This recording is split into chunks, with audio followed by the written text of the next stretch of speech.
of fish products coming from nearby provinces to ensure unhampered delivery to distribution centers and target destinations.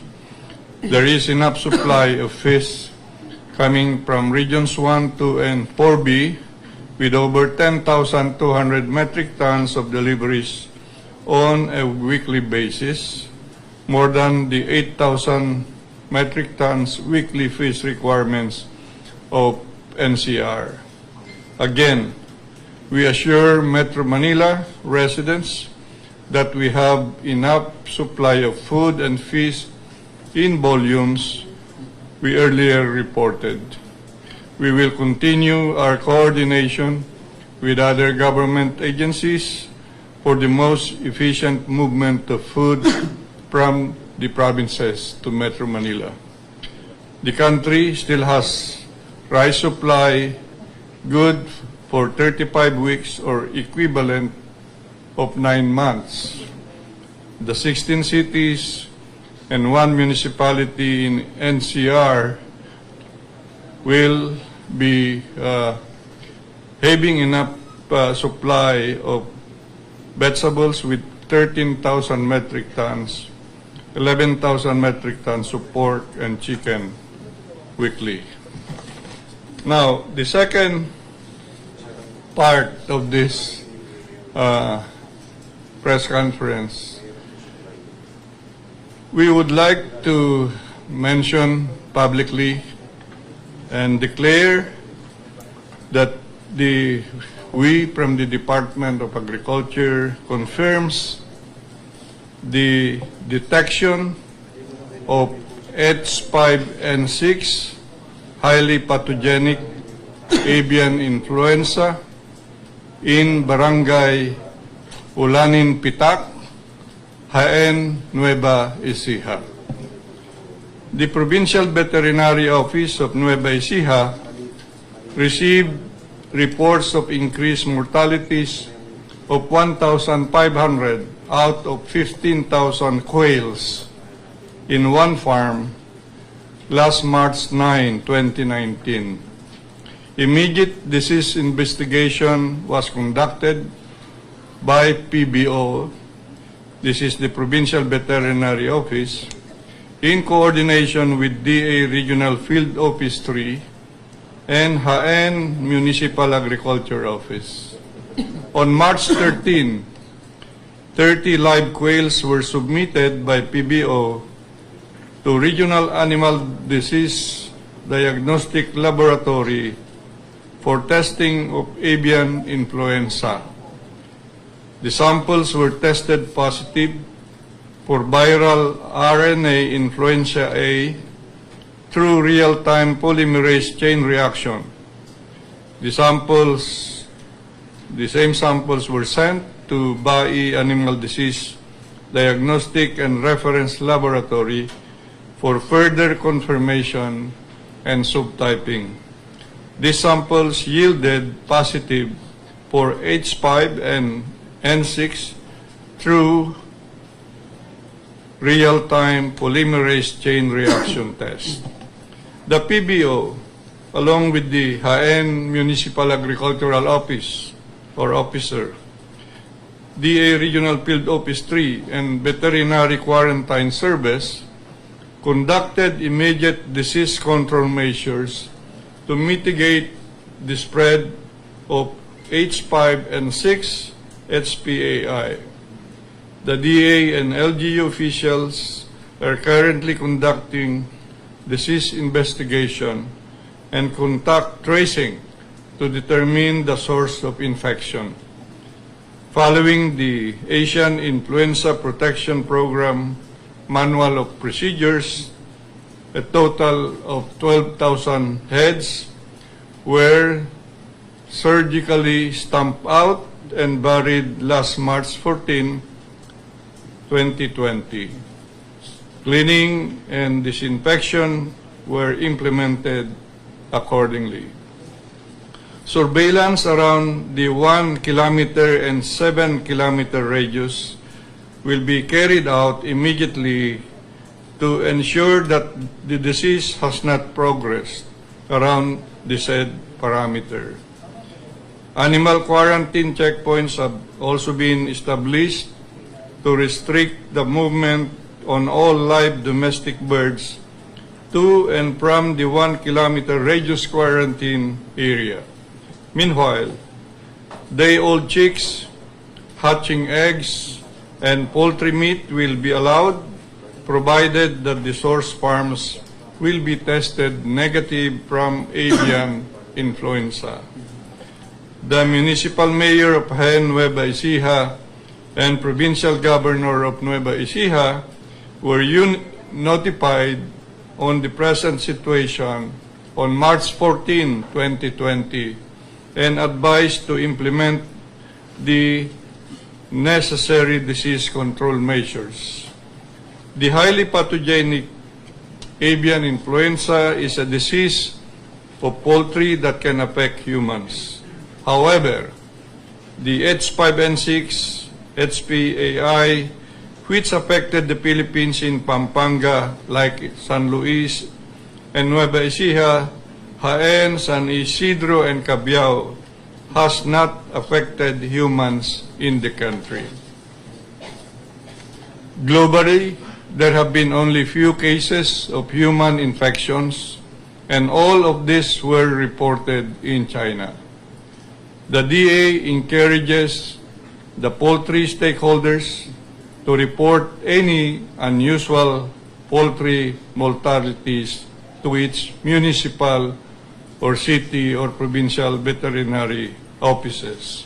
Let me emphasize about the protocol we will follow in the managing, controlling, and containing this disease. Okay, we have 1-7 protocol for this particular disease. Now, the one inside this, the white one, is the farm, the quail farm. That's the only, and around the quail farm with a radius of 1 kilometer will be considered as the control zone, while beyond the 1 kilometer, the 7 kilometers around that will be considered the surveillance zone. Now, we have to emphasize that this is the way we would like to manage, control, and contain. Meaning, within dito sa surveillance zone ay pwede pang itinda. Wag lang may sakit pa yung mga population ng quails dito. Again, yung quarantine area, kung nagka-call out ka naman, di ba, normal yung calling out process doon sa poultry, kung mayroon poultry man, ay pwedeng i-call yun at kainin pa within the 1 kilometer radius. Now, so ganun po, let me emphasize again, the one inside that white one is the quail farm na that farm will only be the one to be surgically stamped out. Yun ang term natin dito sa poultry or quail. Surgically stamped out. Yun equivalent to the population. Hindi na yung population ng quail within the 1 kilometer radius. It's that farm. Again, let me highlight. It is only that farm where infection is occurring that it will be surgically stamped out. Yun, SSO. So, ganun po. Again, maraming salamat at we are now ready for any question. Yes, ma'am. Ms. Tina Panganiban, ma'am. Sir, About the food lanes, ngayon po kasi traffic na sa borders. Sandali So, let's concentrate muna food lanes or food supply bago ito para hindi halo-halo. Sige, sir. Hindi masarap ang halo-halo itong panahon na ito. Tina. Sir, traffic na po kasi sa borders ng Metro Manila because of the checkpoints. So yung food lanes po will have a separate area and its own checkpoints. Tama po ba, sir? Itong food lanes ay na-discuss po kahapon dito sa DA at iprepresenta ko po ngayon sa IATF because we want their bus-bus para mas hindi ma-hamper yung free movement of goods and including food supply chain. So yun nga, sir, physically the food lanes will have its own area. Hindi siya sasali doon sa yung chine-checkpoint po. Well, that's our intention, depending on the final outcome during the meeting today. Next question po regarding food supply. Yes, ma'am, from TV5. Klaruhin ko lang po, kanina sinabi niyo you're working with LGU on new drop-off points where consumers can access food deliveries. Ano to, sir? Magsisilbing alternative sa mga groceries and mga Alternative, di ba mayroon na tayong kadiwa dati. Yun, we are branching that out. More areas, more sites. Para mas maraming bagsakan na where the consuming public can buy. Any other questions po regarding food supply?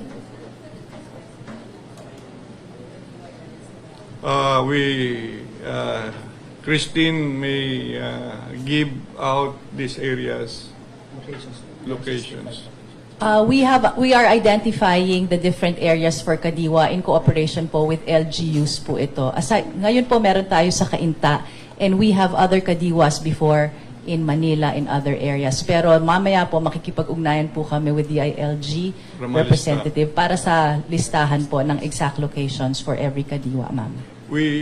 In addition, we are also opening up as Kadiwa sites, itong DA compound, yung BPI covered court, even we can use our basketball court here, just so, and even other spaces here in ATI. And so the whole idea ay mas maraming areas during this time na kung saan pwedeng bumili ang consuming public. From DZBB, sir? Secretary, umikot kami dun sa mga control point at mga checkpoint. Kadalasan nagkakaroon ng napakabigat na daloy ng trapiko dun sa area na yon. May coordination na ho ba kayo sa PNP and the AFP or with the IATF para na sa ganoon yung access dun sa mga goods, sa delivery of goods, mas mabilis or hindi na dadaan dun sa regular na screening na ginagawa ng mga PNP at AFP? As I've said, the same answer I'll give as the question of Tina. Na kasi with all these ideas of free movement at nandun pa rin naantala, that's why we have this suggestion of a food lane. So isasangguni ko pa dun sa integrated task force mamayang umaga. Meron pa hong tanong regarding our food supply. Okay, maybe we can move on to the other issue. Are there any concerns? Ma'am, from GMA7 again. Sir, about the highly pathogenic avian influenza. Sir, you mentioned na may pinapatupad na pong protocol, pero dun sa experience po natin kasi sa ASF, hindi po kasi ginalang ng maraming traders yung 1710 natin. So ano po yung assurance na walang makakalabas na sick quails or infected quails? Ang assurance ay dun sa infected quail farm ay wala nang makakalabas. Mayroon nang nakabantay. At cooperative po yung owner. And natapos na yung surgical stamping out So 12,000 na yung na-depopulate last Saturday. And surveillance continues around that. Sir, nabanggit niyo rin po na this disease affects humans. Ano po yung way of transmitting it to humans and ano po yung epekto sa tao? Now, I will defer that to the veterinarians, Ronnie. And we have mayroon tayong si Dr. Arlene Bichaco. Siya po yung dati kasama dun sa nag-manage nung 2017 outbreak. Yeah, good morning po. So while it is true po na that may possibility na makapag-transmit ang H5N6, pero kung titignan natin ang history from countries affected, since 2014, China lang po ang nagkaroon ng human case, and that's limited to only 4. Okay? So, based din sa ating 2017 experience, wala po tayong nahawang tao, not even yung mga farms which were identified to be infected. So, talagang there's a possibility napaka-slim po ng chance na na makapag-transmit sa tao. Po, ma'am. Pero just to educate the layman Okay. like me, paano Yeah. po siya nakukuha ng Okay. tao yan? Ano pong Okay. magiging epekto? Ang mahalaga po kung ano po ba ang infectious dito, di ba? So, ang infectious po dito ay ang mga secretions ng infected bird, pati po ang excretion, katulad ng kanyang ipot, ng dumi. Opo. So, any contact with that, direct contact with those, ay pwedeng makapag-transmit. And then, pwede din, pero sa tao, imposible naman na yung contaminated water, di ba? So, sa kapwa birds lang yon yung mga, pero, yeah. Let me emphasize, ito pa isang quail farm ngayon, na natamaan. Opo. Pwede malanghap yung yung dumi. Opo. Pag na-infect po ang tao, anong nangyayari? Pwede po yung like flu-like symptoms. So, yung may lagnat ka, nananakit ang mga joints mo, and pwede ding may respiratory, parang infection, yeah. Yeah, pwedeng ganun din po. Pwede pong fatal. So far po, wala pa pong namatay because of H5N6. Doon sa 4 cases natin, wala pong mortality doon. Apo. 4 cases in China, wala pa pong namatay. Sir, James Galvez po. Question is, bakit yung quail farm lang ang ikakal natin and bakit hindi from previous actions na ginawa natin na buong 1 kilometer zone ang Quail lang ang nandun. I-depopulate mo, walang poultry. okay. What about, sir, yung yung other bird population since mukhang seasonal Lahat yung yung within influenza? kilometer except that farm have been tested at wala pang positive. Are we monitoring, sir? We are, as I've other said, areas? surveillance continues even beyond 1 kilometer. Ma'am, Maureen from Philstar. Sir, just regarding the depopulation protocol, why did you decide to revise it na hindi na 1710? And have we traced kung yung cost, di ba? We did not revise, that's the existing protocol for avian influenza. Pero sir, you said kanino na 1 and 7 kilometers lang Yes, yung... that's the existing protocol. Not the 1710, sir. That's for swine. To 2017, sir, 1710 yung 17 lang. 17. And sir, have you traced kung paano nakarating sa through the migratory birds ba ulit like last time? We are studying that. We can mention that next time around. They are tracing back. Carl from Inquirer po. Sir, ano pang mga differences sa pag-handle ng avian flu case today, lalo na may COVID, kasi may mga community quarantine, di ba?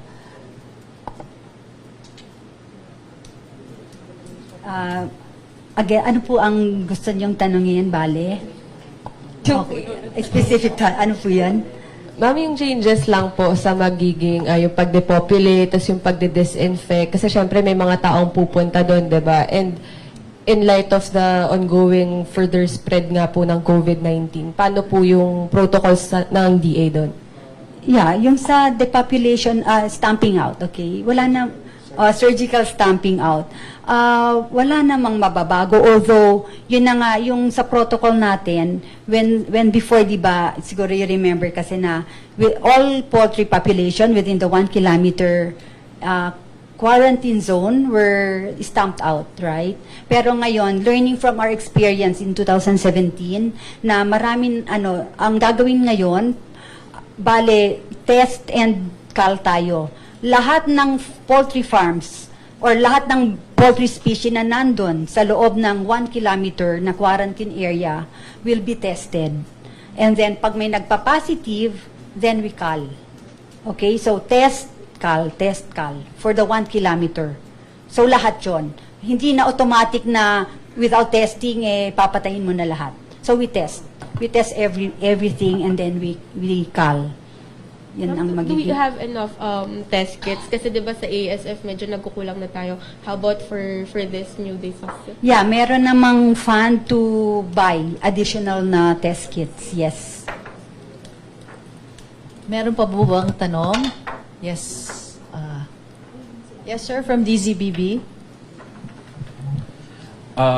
Doktora, dito po, binabanggit nyo na pwede siya na makaahawa sa tao pero hindi ganun ka-fatal.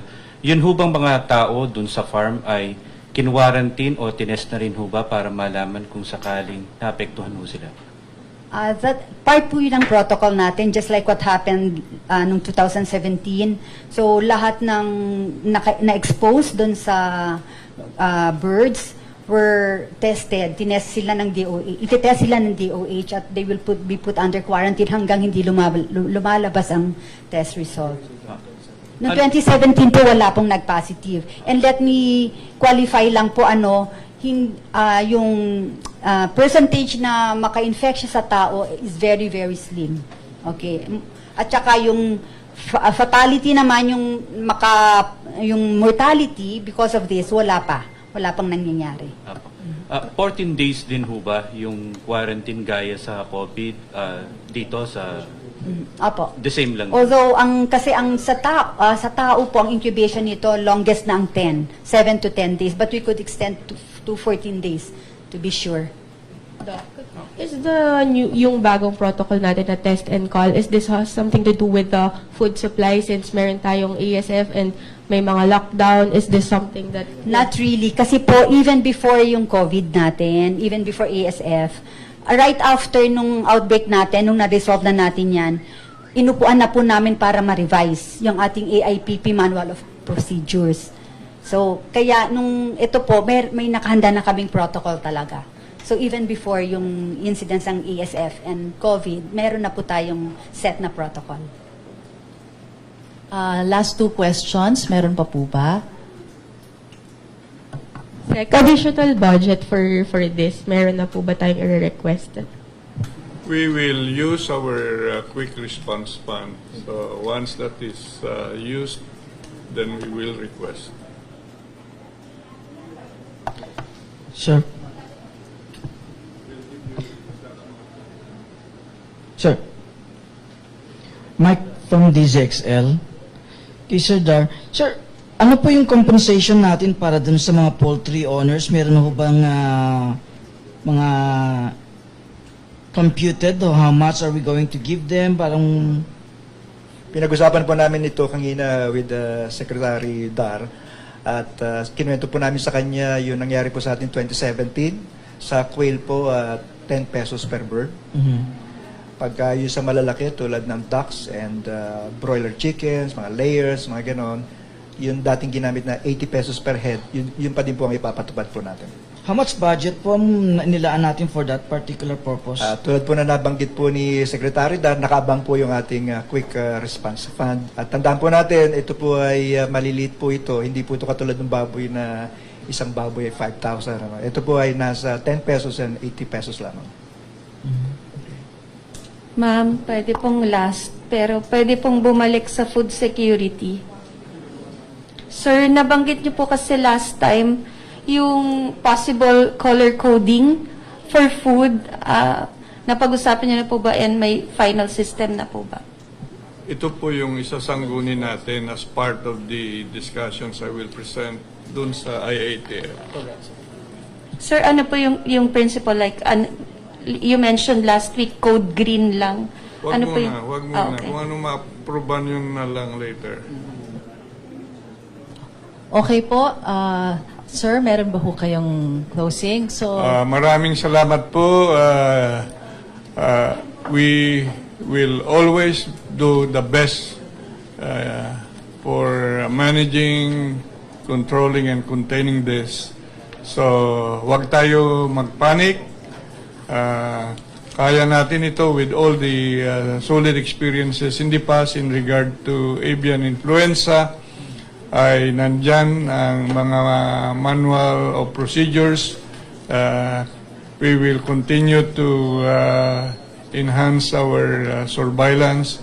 We will see to it that we will work in a strong partnership with the LGUs. We are calling upon those engaged in quail, in poultry, and in ducks to report immediately if there are deaths among their flocks. Thank you. maraming salamat po sa ating mga kaibigan sa media. Good morning po.